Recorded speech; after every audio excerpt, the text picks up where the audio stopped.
वाराणसी से चुनाव जीते पीएम मोदी, कांग्रेस उम्मीदवार अजय राय को 1.5 लाख वोटों से हराया।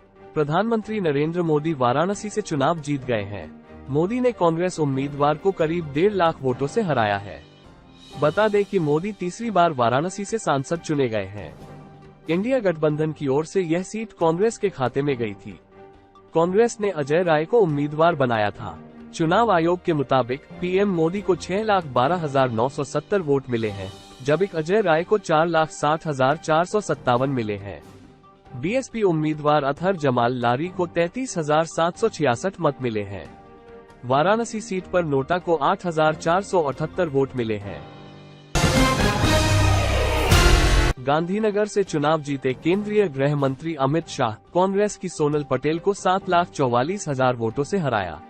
अमित शाह ने गांधीनगर लोकसभा सीट से 7,44,000 वोटों से जीत दर्ज की है। केंद्रीय गृह मंत्री अमित शाह कांग्रेस की सोनल पटेल से 7,44,000 से अधिक मतों से हराया है। केंद्रीय मंत्री इस सीट से दूसरे कार्यकाल के लिए चुनाव मैदान में हैं। पूर्व में भाजपा के वरिष्ठ नेता लालकृष्ण आडवाणी लोकसभा में इस सीट का प्रतिनिधित्व कर चुके हैं। राहुल जी की विचारधारा की जीत, रुझानों में इंडिया गठबंधन को 200 से अधिक सीटों पर बढ़त मिलने पर दिग्विजय सिंह। लोकसभा चुनावों में इंडिया ब्लॉक को 200 से अधिक सीटों पर बढ़त मिलने के बाद मध्य प्रदेश के पूर्व मुख्यमंत्री और कांग्रेस नेता दिग्विजय सिंह ने मंगलवार को कहा कि यह राहुल जी कांग्रेस नेता राहुल गांधी की अपनी विचारधाराओं के प्रति प्रतिबद्धता की जीत है। मनीष सिसोदिया को आबकारी नीति मामले में एससी ने कहा, जमानत याचिका पर अभी सुनवाई नहीं। सुप्रीम कोर्ट से आम आदमी पार्टी के नेता मनीष सिसोदिया को बड़ा झटका लगा है। कोर्ट ने नेता पर आबकारी नीति मामले में जमानत याचिका खारिज कर दी है। इस मामले में सिसोदिया ने सुप्रीम कोर्ट का रुख करते हुए दिल्ली उच्च न्यायालय के फैसले को चुनौती दी थी।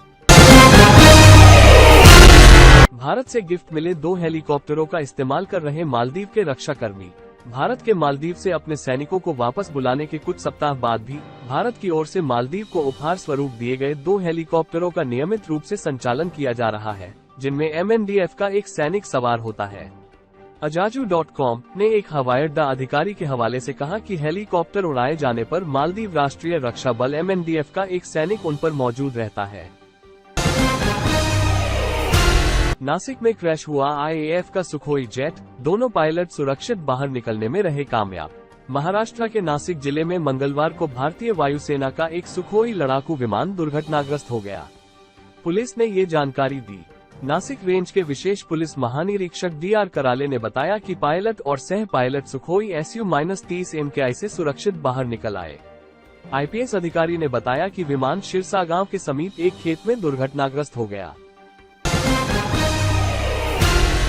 शेयर बाजार में कोहराम, सेंसेक्स 4,389 अंक टूटकर 72,079 और निफ्टी 1,379 अंक गिरकर हुआ बंद। लोकसभा चुनाव के नतीजों के रुझानों के बीच 4 जून को शेयर बाजार लहूलुहान हो गया। कारोबार के दौरान बाजार में 6,000 अंक से ज्यादा की गिरावट रही, वहीं निफ्टी भी 1,800 अंक से ज्यादा गिरा। कारोबार के अंत में सेंसेक्स 4,389.735.74% अंक गिरकर 72,079.05 के स्तर, जबकि निफ्टी में 1,379.405.93% अंक की गिरावट रही। ये 21,884.50 के स्तर पर बंद हुआ। रुपए पर पड़ी चुनावी नतीजों की मार, 45 पैसे टूटकर 83.59 प्रति डॉलर पर। सत्तारूढ़ भारतीय जनता पार्टी भाजपा को लोकसभा चुनाव में अपने दम पर बहुमत मिलने की संभावना कम होने से मंगलवार को शेयर बाजार में मचे हाहाकार के बीच रुपया अमेरिकी मुद्रा के मुकाबले 45 पैसे की भारी गिरावट के साथ 83.59 प्रति डॉलर अस्थायी पर लुढ़क गया। विदेशी मुद्रा व्यापारियों ने कहा कि घरेलू शेयर बाजार में भारी बिकवाली और प्रमुख विदेशी मुद्राओं के मुकाबले डॉलर के मजबूत होने से निराशा और बढ़ गई।